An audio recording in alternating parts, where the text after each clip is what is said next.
श्रीहरि 14वां अध्याय। वाल्मीकि मुनि का उपदेश। श्री नारायण बोले, राजा इस प्रकार चिंताग्रस्त रहता था कि एक समय वाल्मीकि ऋषि उसके यहाँ आए। राजा ने भक्ति सहित उसके चरणों में नमस्कार किया। तब वाल्मीकि ऋषि राजा को शांत देखकर कहने लगे, हे राजन, तेरे मन में जो कुछ भी चिंता हो वह तुम बिना संकोच कहो। दृढ़वा ने कहा, महाराज, आपकी चरणों की कृपा से सब सुख है, परंतु हे ब्राह्मण, एक बड़ा भारी संदेह मेरे मन में है। जो उस वन के तोते के मुख से लगे सूल को आप दूर कीजिए। वाल्मीकि ऋषि राजा के इस वचन सुनकर बोले, हे राजन, पूर्व जन्म में तुम द्रविड़ देश में ब्राह्मण के घर पे ताम्रपर्णी नदी के किनारे उत्पन्न हुए थे। सुदेव तुम्हारा नाम था। तुम धार्मिक, सत्यवादी, जितना मिले उतने में संतुष्ट रहने वाले थे।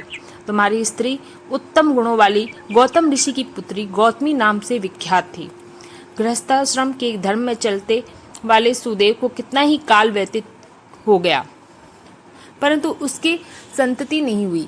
एक दिन ब्राह्मण कहने लगा, हे सुंदरी, संसार में पुत्र से परे कोई सुख नहीं है, क्योंकि तप और दान से उत्पन्न पुत्र परलोक में सुख देते हैं।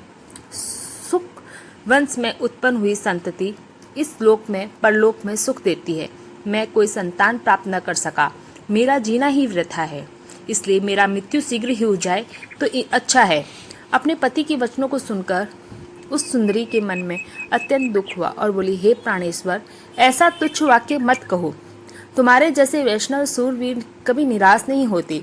पुत्र की इच्छा है तो श्री हरि जगन्नाथ की आराधना करो।